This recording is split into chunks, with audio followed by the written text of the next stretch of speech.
Question number 1 है। इस question पे बोला है कि ए किसी काम को 6 दिन पे पूरा कर सकता है तथा बी उसी काम को 8 दिन पे पूरा कर सकता है।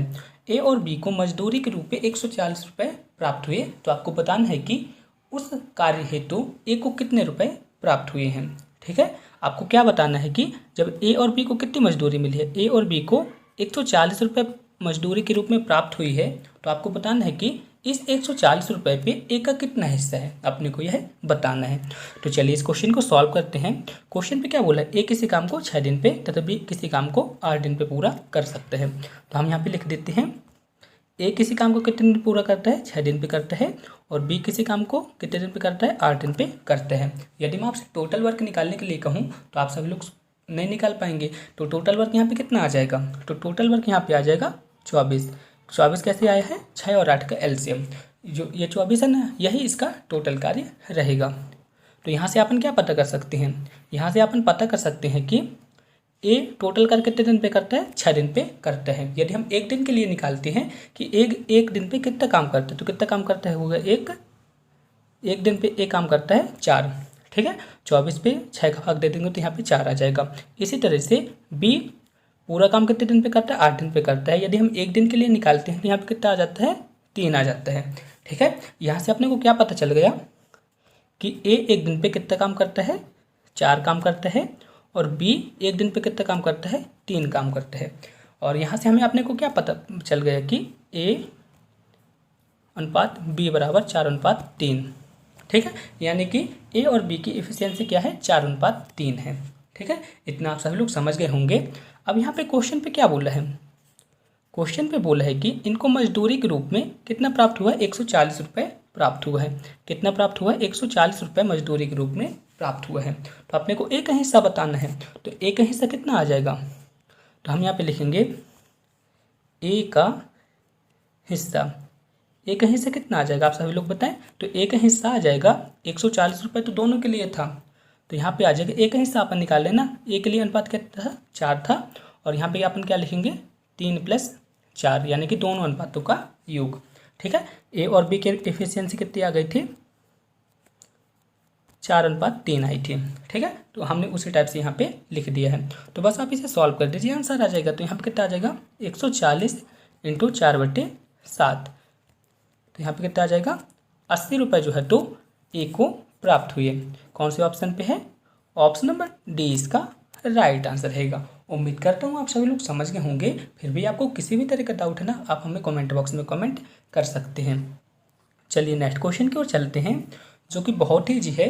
इस क्वेश्चन पे क्या बोला है, किसी परीक्षा में 38% विद्यार्थी सामान्य ज्ञान में फेल होते हैं, 29% परीक्षार्थी गणित पे तथा 10% अभ्यर्थी दोनों विषय में फेल होते हैं। तो आपको बताना है कि दोनों विषय में कितने प्रतिशत पास होते हैं।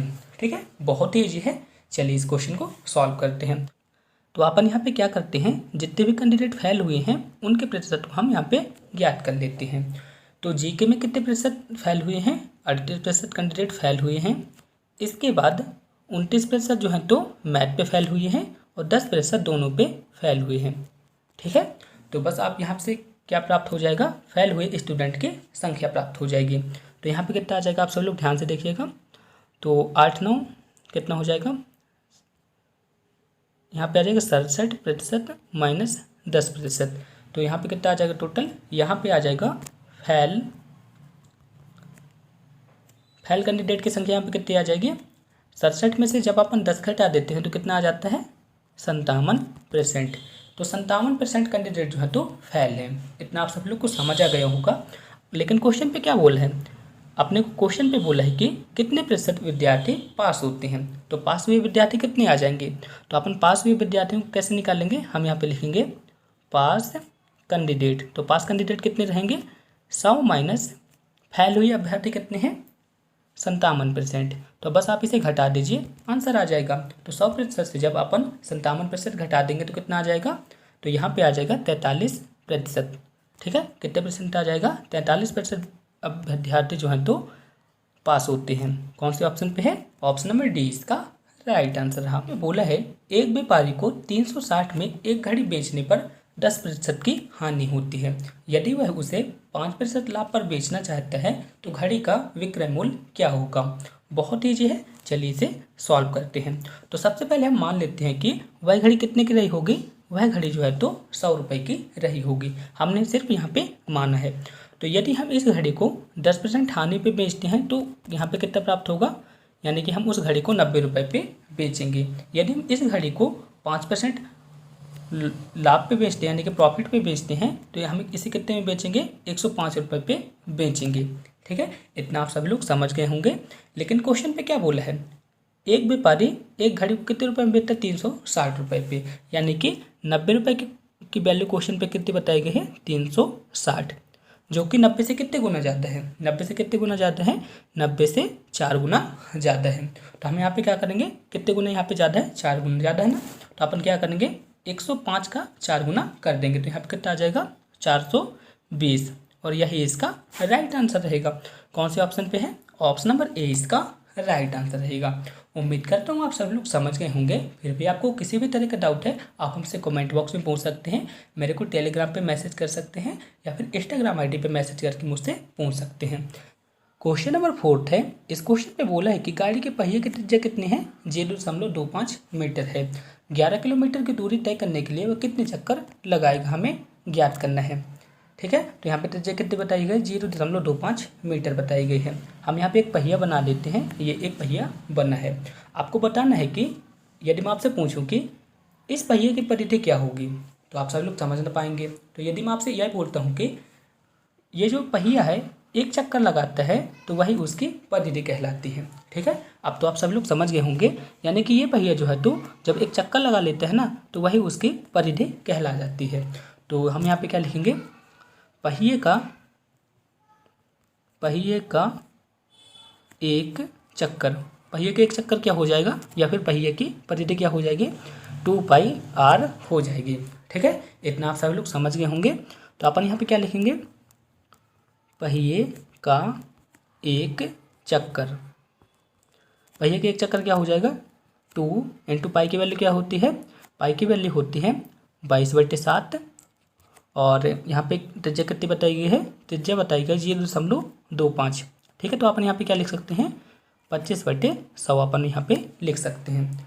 ठीक है, तो पहिए का एक चक्कर कितना आ जाएगा, हम यहाँ पे लिखेंगे पहिए का एक चक्कर बराबर, अपन इसे थोड़ा सा सॉल्व कर देते हैं, तो 2 22/7, और यहाँ पे कितना आ जाएगा, 25/100। तो 25 से कम 25, 25 चौको 100, 2 एकम 2, 2 दूनी 4, और यहाँ पे कितना आ जाएगा, 11 आ जाएगा।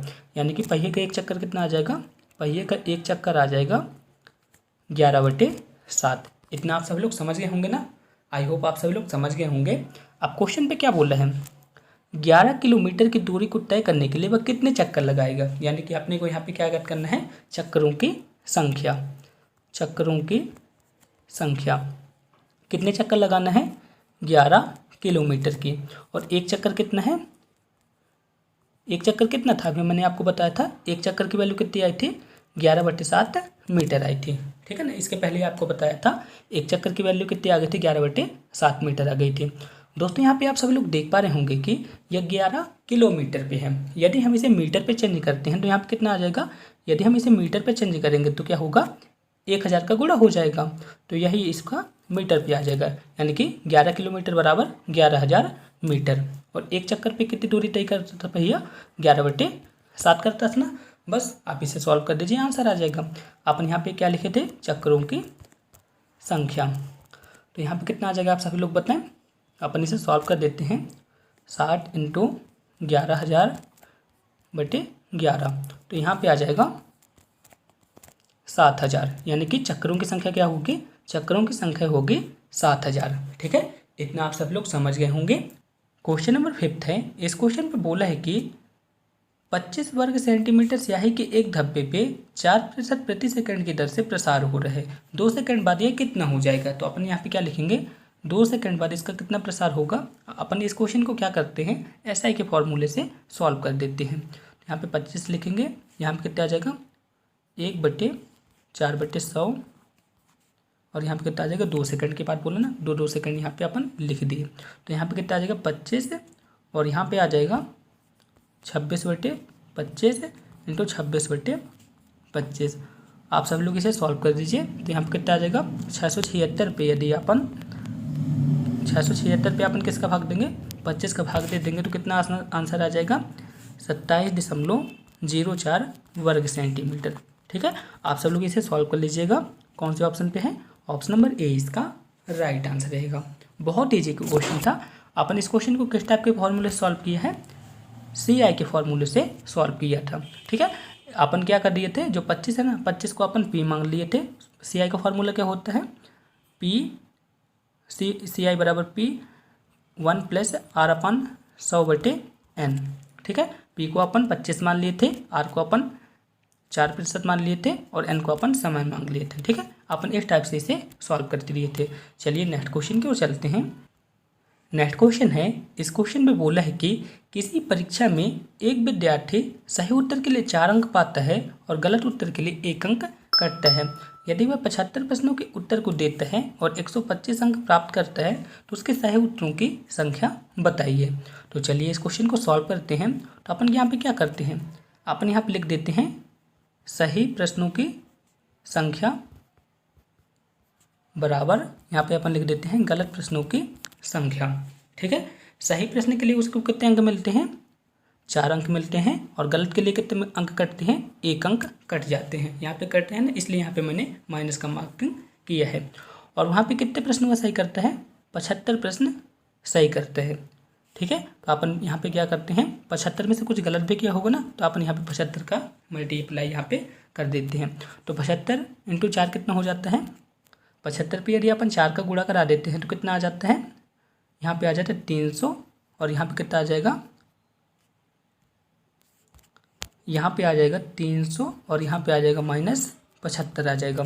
ठीक है, इतना आप सभी लोग समझ गए होंगे। लेकिन लास्ट पे उसे कितने अंक प्राप्त होते हैं, लास्ट पे उसे 125 अंक प्राप्त होते हैं।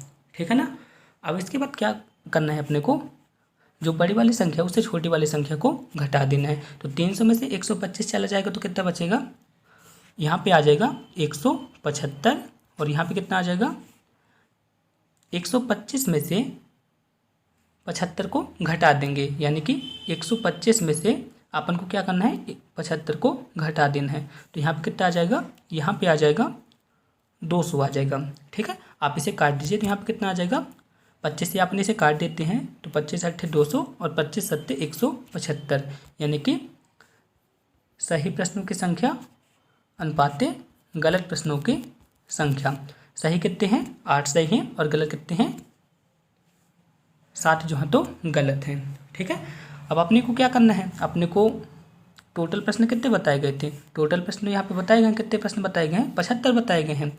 ठीक है, तो अपने को क्या करना है सही प्रश्नों की संख्या को ज्ञात करना है। तो अपन यहाँ पे लिखेंगे सही प्रश्नों की कुल संख्या। तो सही प्रश्नों की कुल संख्या कितनी आ जाएगी आप सभी लोग बताएं, तो 75 टोटल प्रश्न थे। सही के लिए अपन क्या करेंगे, सही प्रश्न कितने थे अनुपात पे 8 सही थे और दोनों अनुपातों का यहाँ पे कितना हो जाएगा 8 + 7। ठीक है, तो यहाँ पे अपन क्या लिखेंगे 75 × 8/15। तो यहाँ पे अपन क्या करेंगे 15 × 15 15 × 75। तो 5 और 8 का आपस में गुणा करा देंगे कितना आ जाएगा 40 आ जाएगा। ठीक है, कौन से ऑप्शन पे सही है, ऑप्शन नंबर बी इसका राइट आंसर रहेगा। यदि अपन गलत प्रश्नों की संख्या निकालना होता तो अपन क्या करते हैं, तो अपन यहाँ पे निकाल देते हैं गलत प्रश्नों की संख्या। गलत प्रश्नों की संख्या कितनी आ जाएगी, टोटल क्वेश्चन कितने थे 75 थे और अनुपात कितना था गलत के लिए पहले 7 था और दोनों अनुपातों का यहाँ पे कितना आ जाएगा 15 आ जाएगा, 15 × 7 = 75 और यहाँ पे 35 जो है तो उसके गलत आंसर थे। ठीक है, आई होप आप सभी लोग समझ गए होंगे। सही प्रश्न कितने थे, सही प्रश्न 40 थे और गलत कितने आ गए हैं 35 आ गए हैं। ठीक है, इस तरह से आप सभी लोग चेक भी कर सकते हैं 40 और 35 कितने हुए 75, इसका आप सभी लोग यहाँ पे चेक कर सकते हैं। तो इसका राइट आंसर क्या था, ऑप्शन नंबर बी 40 जो है तो इसके सही आंसर थे। आई होप आप सभी लोग इसे अच्छी तरह समझ गए होंगे। चलिए नेक्स्ट क्वेश्चन की ओर चलते हैं। नेक्स्ट क्वेश्चन है, इस क्वेश्चन में बोला है कि एक थैली पे 1 रुपये 50 पैसे तथा 10 पैसों के सिक्के कितने हैं 3:4:10 हैं। इनका कुल मूल्य कितना है 102 रुपये है। तो 10 पैसों के सिक्के हमें ज्ञात करना है। तो चलिए इस क्वेश्चन को सॉल्व करते हैं। अपन यहाँ पे लिख देते 1 पैसे 50 पैसे और यहाँ पे अपन क्या लिख देते हैं 10 पैसे। इसके अनुपात क्या है 3:4:10 है। तो हमने मान लिया कि 1 रुपये के सिक्कों की संख्या कितनी हो गई 3x हो गई, 50 पैसों के सिक्के की संख्या कितनी हो गई 4x हो गई, और 10 पैसों के सिक्कों की संख्या कितनी हो गई 10x हो गई। ठीक है, इतना आप सभी लोग समझ गए होंगे। हमने यहाँ पे सिर्फ माना है कि 1 रुपये के सिक्कों की संख्या 3x है, 50 पैसों के सिक्कों की संख्या 4x है, और 10 पैसों के सिक्कों की संख्या 10x है। अब आपको एक काम करना पड़ेगा। आपको क्या करना पड़ेगा, जैसे यहाँ पे 50 पैसे ना, 50 पैसे को आपको रुपए पे कन्वर्ट करना पड़ेगा। तो आप इसे कैसे रुपए में कन्वर्ट करेंगे, तो 50 पैसे को अपन क्या लिख सकते हैं 1/2 रुपये लिख सकते हैं ना, और 10 पैसे को अपन क्या लिख सकते हैं 1/10 रुपये लिख सकते हैं। ठीक है, तो बस यहाँ पे आंसर आ जाएगा। तो अपन यहाँ पे क्या करेंगे, आप इसे थोड़े से सॉल्व कर दीजिए। तो यहाँ पे 2x आ जाएगा और यहाँ पे कितना आ जाएगा 1x आ जाएगा। अब आपको क्या करना है, यहाँ पे कितना आ जाएगा 3x आ जाएगा, यहाँ पे 2x आ जाएगा और यहाँ पे x आ जाएगा। इनका कुल मूल्य कितना बताया गया है 102 रुपये, यानी कि 3x plus 2x plus x बराबर यहाँ पे कितना बताया गया 102 रुपये बताया गया है। बस आप इसे सॉल्व कर दीजिए, आंसर आ जाएगा। तो यहाँ पे कितना आ जाएगा 3 2 5 5 1 6, 6x बराबर 102। तो x की वैल्यू कितनी आ जाएगी, x की वैल्यू आ जाएगी 17। x की वैल्यू कितनी आ गई 17 आ गई। और आपको बताना है कि 10 पैसों के सिक्कों की संख्या कितने थे, 10 पैसों के सिक्कों की संख्या थी 10x। क्वेश्चन में पहले मैं आपको पहले ही बता दिया था 10 पैसे के सिक्के की संख्या कितनी है 10x है। तो आपको यहाँ पे x की वैल्यू तो पता ही चल गई है। तो अपन यहाँ पे क्या लिखेंगे 10 पैसों के सिक्कों की संख्या कितनी आ जाएगी 10 × 70। तो यहाँ पे कितना आ जाएगा 170 जो है तो 10 पैसों के सिक्कों की संख्या है। कौन से ऑप्शन पे है, ऑप्शन नंबर डी इसका राइट आंसर रहा। नेक्स्ट क्वेश्चन है, इस क्वेश्चन में बोला है कि वह न्यूनतम संख्या ज्ञात कीजिए जिसपे 9, 11, 13 से भाग देने पर 1, 3, 5 शेष बचता है। चलिए इस क्वेश्चन को सॉल्व करते हैं। ठीक है, तो यहाँ पे संख्या कौन कौन सी है 9, 11, 13, और शेष कितने कितने बचते हैं 1, 3, 5। ठीक है, अपन सबसे पहले क्या करते हैं 9, 11 और 13 का एलसीएम ले लेते हैं। 9, 11, 13 का एलसीएम ले लेंगे तो कितना आ जाएगा 9, 11, 13 का एलसीएम ले लेंगे तो कितना आ जाएगा 1287 आ जाएगा। ठीक है, अब आपको एक चीज़ चेक करना पड़ेगा, यहाँ पे अंतर समान है कि नहीं है। ठीक है, तो अपन अंतर समान कैसे चेक करेंगे, जैसे 9 यहाँ पे लिखा है ना और यहाँ पे 1 लिखा है, तो 9 में से 1 को घटा देंगे तो कितना आ जाएगा 8 आ जाएगा। ठीक है, ये वाला अंतर जो है तो यहाँ पे भी सेम आएगा, यहाँ पे भी सेम आएगा। इसी तरह से अपन जो घटाएंगे ना यहाँ पे वो कर देंगे। तो यहाँ पे 11 में से यदि अपन 3 घटाते हैं तो 8 आ जाता है, 13 में यदि अपन 5 घटाते हैं कितना आता है 8 आ जाता है। इस तरह से आपने देखा कि सब पे 8 समान दशा में प्राप्त हो रहे हैं। तो अपन क्या करेंगे, जो एलसीएम आया है ना, एलसीएम कितना आया है 1287, अपन 1287 में क्या घटा देंगे 8 को घटा देंगे तो कितना आ जाएगा यहाँ पे 1279 इसका राइट आंसर रहेगा। कौन से ऑप्शन पे है, ऑप्शन नंबर सी इसका राइट आंसर रहा। नेक्स्ट क्वेश्चन है, किसी बाग में 15,625 वृक्ष है, प्रत्येक पंक्ति में वृक्षों की उतनी ही संख्या है जितनी पंक्तियां हैं, तो पंक्तियों की संख्या कितनी है। इंपॉर्टेंट क्वेश्चन है और बहुत ही इजी है। तो इस पर आपको कुछ नहीं करना है, आपको क्या करना है टोटल वृक्ष कितने हैं 15,625, इसका आपको वर्गमूल ले लेना है। तो इसका वर्गमूल कितना आता है 125 आता है, यही इसका राइट आंसर रहेगा। नेक्स्ट क्वेश्चन है जो कि बहुत ज़्यादा इंपॉर्टेंट है। इस क्वेश्चन पे क्या बोल रहा है आप सब लोग ध्यान से देख लीजिए। इस टाइप के क्वेश्चन आपके एग्जाम पे ज़रूर आता है। तो यहाँ पे एक फार्मूला वाला क्वेश्चन है, फार्मूला यहाँ पे क्या लगेगा a³ - b³ a² + ab + b³। इसकी वैल्यू क्या होती है a - b होती है। और यहाँ पे a की वैल्यू कितनी बताई गई है, a की वैल्यू यहाँ पे बताई गई है 0.05 और b की वैल्यू यहाँ पे कितनी बताई गई है 0.04। बस आपको क्या करना है a - b पे रख देना है तो आंसर आ जाएगा। तो अपन a - b करेंगे तो कितना आ जाएगा, a की वैल्यू कितनी थी 0.05 और यहाँ पे b की वैल्यू कितनी थी 0.04, तो यहाँ पे कितना आंसर आ जाएगा 0.01। ठीक है, ऑप्शन नंबर कौन सा सही रहेगा, ऑप्शन नंबर सी इसका राइट आंसर रहेगा। उम्मीद करता हूँ हमारी यह वीडियो आपको पसंद आई होगी। यदि आपको इस वीडियो का PDF प्राप्त करना है तो आप हमारे टेलीग्राम ग्रुप से जुड़ सकते हैं। मेरे टेलीग्राम ग्रुप का नाम है एग्जाम रेज, आप सब लोग देख सकते हैं। मेरे फेसबुक ग्रुप का नाम है एग्जाम रेज और मेरे इंस्टाग्राम आईडी का नाम है एग्जाम ब्रिज। आप सब लोग इन प्लेटफॉर्म से जुड़ के इस वीडियो का पीडीएफ प्राप्त कर सकते हैं और इन सभी प्लेटफॉर्म पे मैं रेगुलर क्विज़ेस कराता हूँ जो आपके एग्जाम के लिए बहुत ज़्यादा इंपॉर्टेंट है। दोस्तों, यदि आपको एग्जाम से रिलेटेड किसी भी तरह की प्रॉब्लम आती है तो आप हमसे इस मेल पे संपर्क कर सकते हैं। Thank you. जय हिंद, वंदे मातरम। दोस्तों, अगर आपको इस वीडियो का पीडीएफ प्राप्त करना है तो आप हमारे टेलीग्राम ग्रुप से जुड़ सकते हैं। लिंक मैंने इस वीडियो के डिस्क्रिप्शन में दे दी है, आप वहां से जाके इस वीडियो का पीडीएफ प्राप्त कर सकते हैं। दोस्तों, हमारी यह वीडियो आपको कैसी लगी प्लीज़ कमेंट बॉक्स में बताएं। इस वीडियो को अपने दोस्तों के साथ ज़्यादा से ज़्यादा शेयर करें ताकि उनके प्रिपरेशन भी अच्छी हो सके। मिलते हैं नेक्स्ट वीडियो पे, तब तक के लिए थैंक यू।